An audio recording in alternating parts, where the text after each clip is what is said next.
Дали месечните примања се доволни за... Не се доволни. Не е пратат инфлацијата.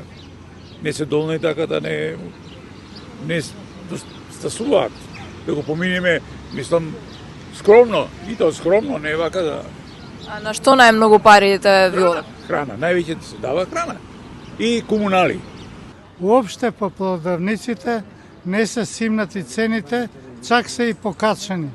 А за пазарите да не збориме.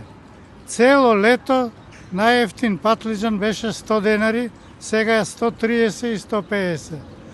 И сметките се покачива, поготоа струјата. И храната се покачи. Мислам, што рекоа Кошничка, тоа е мислена именка. Ние не осетивме ништо. Сметките, поготово струја, е ненормално скупа. Храна да не причамо. Говоре као да е намањено, уствари ништа не е. Они данас покаче, сутра као намањуju. Се знае дека е тешко, примањата се, како да кажам, скоро минимални или просечни ова, али животот е таков, мора да идеме напред. Па здравје, се надееме на поубави денови и години да дојдат.